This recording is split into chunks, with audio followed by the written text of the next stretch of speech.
संसद के शीतकालीन सत्र में पास होगा वक्फ बोर्ड बिल। मोदी सरकार के मास्टर स्ट्रोक से बौखलाया पूरा विपक्ष।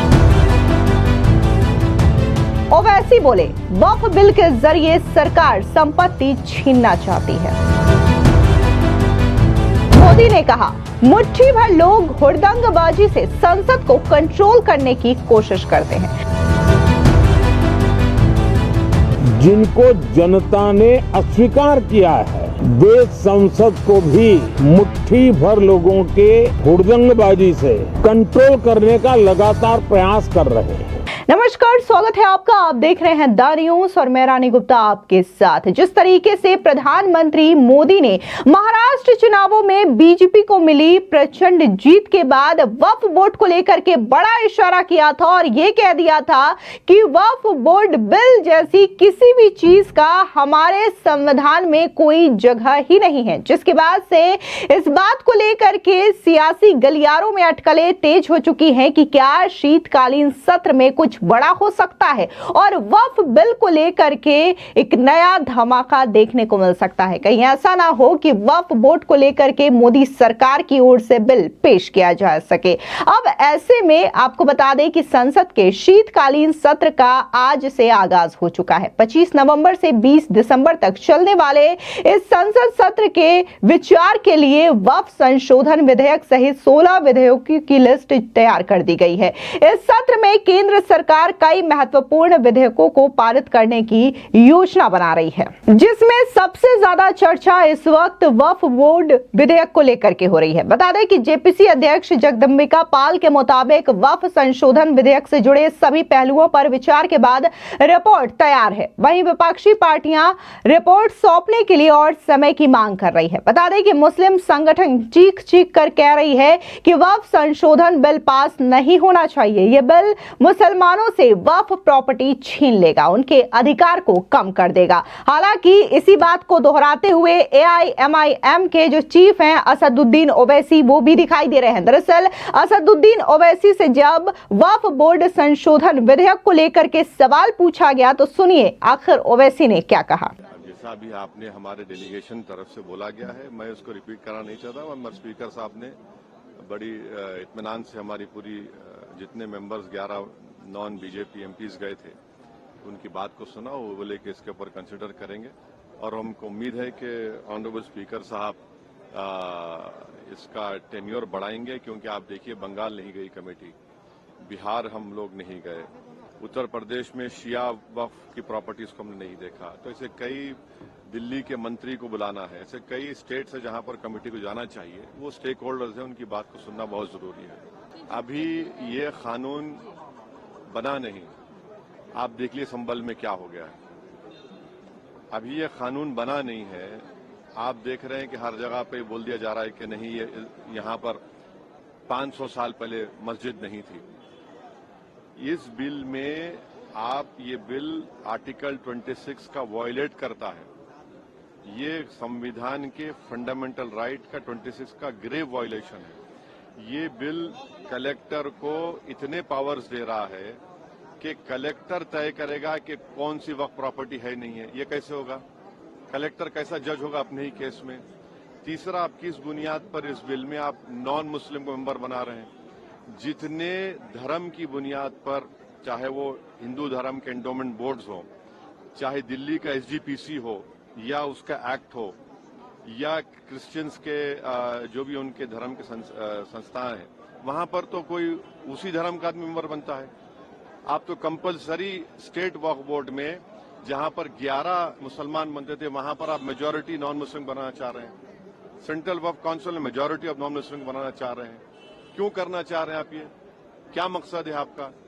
कलेक्टर को इतना पावर दे रहे हैं, तो ये आर्टिकल 26 का ग्रेव वायलेशन है और इसीलिए वक्फ को बचाने के लिए नहीं लाया जा रहा है। ये वक्फ को खत्म करने के लिए, और वक्फ बोर्ड को सिर्फ एक पोस्ट ऑफिस बना के रखना चाह रहे हैं। तो जो वक्फ की प्रॉपर्टी है वो गवर्नमेंट की दी भी नहीं है, इसको मुसलमानों की गाड़े खून की कमाई है, तो आप उसको छीनना चाह रहे हैं। और उतना ही मकसद है सरकार का आप देख रहे हैं संभल में क्या हो रहा है, ऐसे ही और वाकयात होते रहेंगे। तो वहीं दूसरी ओर चिराग पासवान का बयान भी इस मामले में सामने आया। उन्होंने कहा कि पहले तो विपक्ष ने मांग की कि इसे जेपीसी को भेजा जाना चाहिए, और अब जब इस पर वो विश्वास नहीं कर रहे हैं और ये कह रहे हैं कि उन्हें थोड़ा और समय चाहिए, आखिर वो लोग किस पर विश्वास करेंगे? सुनिए चिराग पासवान का ये बयान। पहले तो आप खुद ही मांग करते हैं कि भाई कमेटी में भेजा जाए। जब कमेटी में भेजा जाता है उसके बाद अगर इस तरीके से अब आपको उस पर भी भरोसा नहीं तो समझ के परे है कि फिर आप किस चीज पे आप भरोसा करेंगे। कमेटी में आपको पूरा समय मिला अपनी बातों को रखने का, और अभी तो आप एंटीसिपेट ही कर रहे हैं। अभी तो ये पता भी नहीं है कि सत्र में आ रहा है कि नहीं आ रहा। आपको बता दें कि टीएमसी सांसद का बयान सामने आया है। दरअसल कल्याण बैनर्जी का कहना है कि हमने लोकसभा स्पीकर ओम बिरला से मुलाकात की है। जेपीसी अध्यक्ष हमारी बात नहीं सुन रहे हैं, जल्दबाजी में रिपोर्ट नहीं दी जा सकती। स्पीकर ने कहा है कि वो हमारी भावनाओं का सम्मान करते हैं और वो कमेटी का कार्यकाल बढ़ाएंगे, सभी की बात सुनी जाएगी। और इसी के साथ ही आप ये सुनिए कि आखिर कल्याण बैनर्जी ने आगे क्या कुछ कहा। हम लोग स्पीकर साहब का साथ भेंट किया है, हम लोग पहले भी भेंट किया। हम लोग का भावना जो था उन्होंने उनको बोला था ये बुलडोज कर रहे हैं, जेपीसी का चेयरमैन बुलडोज कर रहा है, हम लोग को सुनता नहीं है, सबको सुनता नहीं है, और ये इतना जल्दी रिपोर्ट नहीं देने सकता है, तो ये रिपोर्ट फॉल्टी हो जाएगा, टाइम लगेगा। तो स्पीकर साहब के सुनने के बाद बोला कि आप लोग को जो भावना है वो भावना को हम लोग रेस्पेक्ट किया है, हाँ, तो टाइम उन्होंने बढ़ा देंगे। और जो स्टेट को बात नहीं सुना है उन सब स्टेट को बात सुनेंगे, जो इंटरेस्ट स्टेक होल्डर है सबको बात सुनेंगे, उसका बाद जो होगा। वहीं दूसरी ओर संसद सत्र के शीतकालीन सत्र के शुरू होने से पहले प्रधानमंत्री मोदी ने भी लोगों को संबोधित किया, और इस दौरान प्रधानमंत्री नरेंद्र मोदी ने विपक्ष पर जमकर निशाना साधा। पीएम मोदी ने साफ तौर से कहा कि मुट्ठी भर लोग जो कि जनता के द्वारा अस्वीकारे गए हैं, नकार दिए गए हैं, वो हुड़दंगबाजी से संसद को कंट्रोल करने की कोशिश करते हैं। सुनिए प्रधानमंत्री मोदी का ये भाषण। नमस्कार साथियों, शीतकालीन सत्र है और माहौल भी शीत ही रहेगा। 2024 का ये अंतिम कालखंड चल रहा है।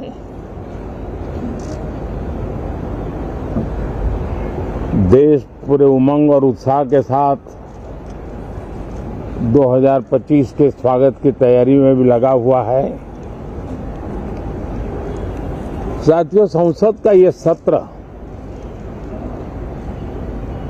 अनेक प्रकार से विशेष है, और सबसे बड़ी बात है हमारे संविधान के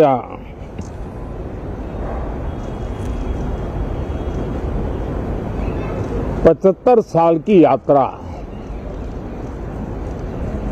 75वें साल में उसका प्रवेश, ये अपने आप में लोकतंत्र के लिए एक बहुत ही उज्जवल अवसर है। और कल संविधान सदन में सब मिलकर के इस संविधान के 75वें वर्ष की उसके उत्सव की मिलकर के शुरुआत करेंगे।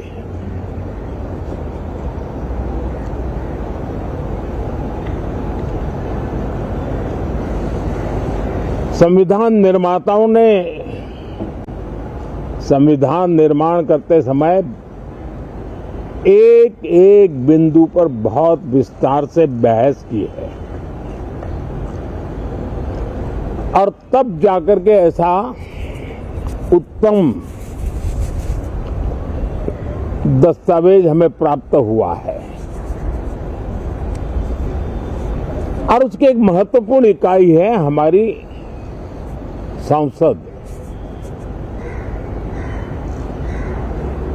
हमारे सांसद भी और हमारी संसद भी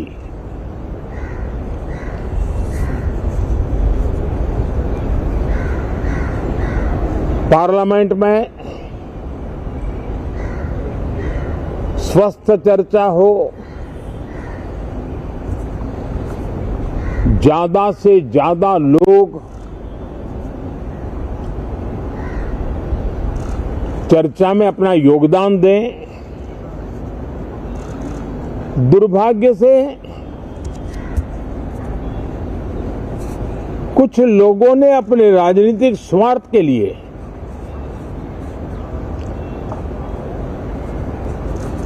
जिनको जनता ने अस्वीकार किया है, वे संसद को भी मुट्ठी भर लोगों के हुड़दंगबाजी से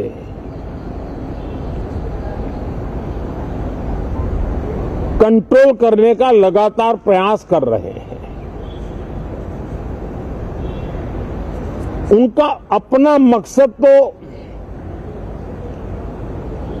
संसद की गतिविधि को रोकने से ज्यादा सफल नहीं होता है और देश की जनता उनके सारे व्यवहारों को काउंट करती है और जब समय आता है तो सजा भी देती है।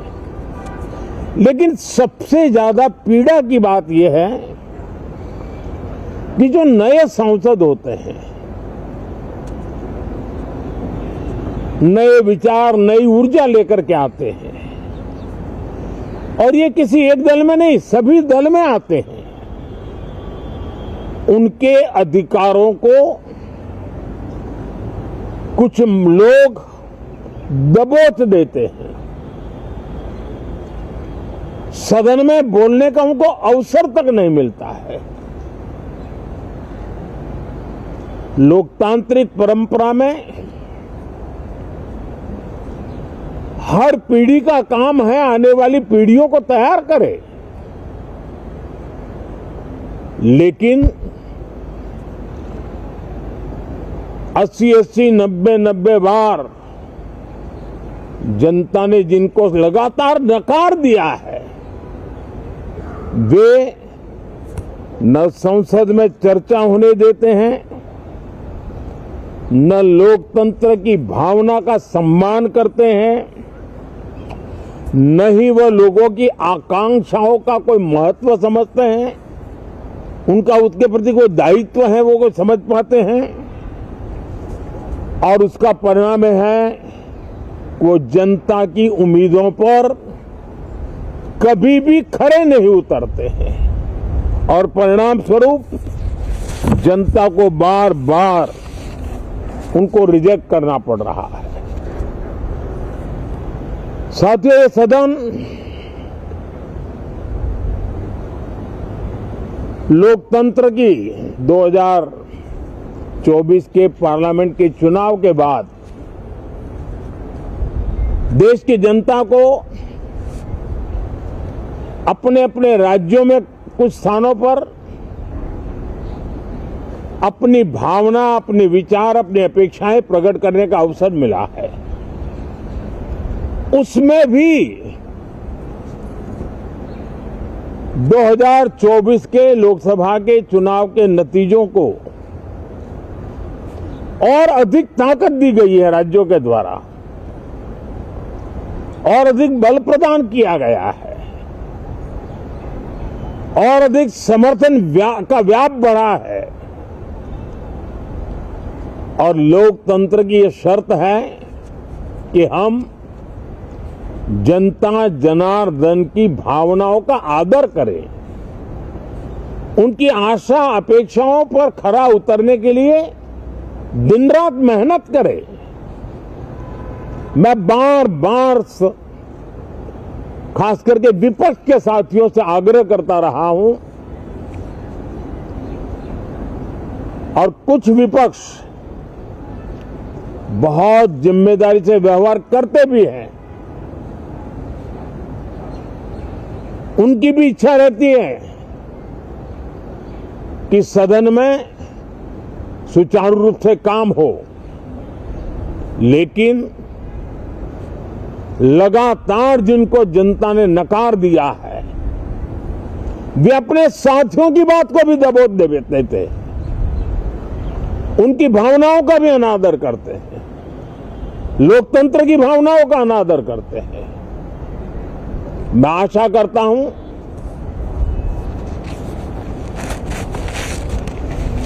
कि हमारे नए साथियों को अवसर मिले। सभी दल में नए साथी हैं, उनके पास नए विचार है, भारत को आगे ले जाने के लिए नई नई कल्पनाएं हैं। और आज विश्व भारत की तरफ बहुत आशा भरी नजर से देख रहा है। तब हम संसद का समय का उपयोग वैश्विक स्तर पर भी भारत के आज जो सम्मान बढ़ा है, भारत का प्रति जो आकर्षण बढ़ा है, उसको बल प्रदान करने वाला हमारा व्यवहार रहना चाहिए। विश्व के अंदर भारत को ऐसे अवसर बहुत कम मिलते हैं जो आज मिला है, और भारत की संसद से वो संदेश भी जाना चाहिए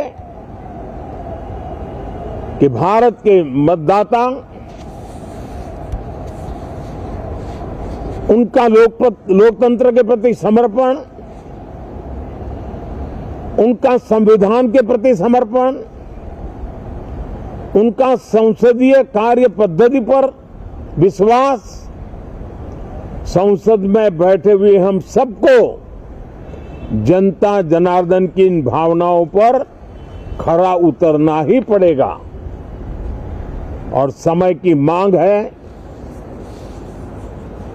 हम अब तक जितना समय गंवा चुके हैं उसका थोड़ा पश्चाताप करें और उसका परिमार्जन करने का उपाय यही है कि हम बहुत ही तंदुरुस्त तरीके से हर विषय के अनेक पहलुओं को संसद भवन में हम उजागर करें। आने वाली पीढ़ियां भी पढ़ेगी उसको, उसमें से प्रेरणा लेगी।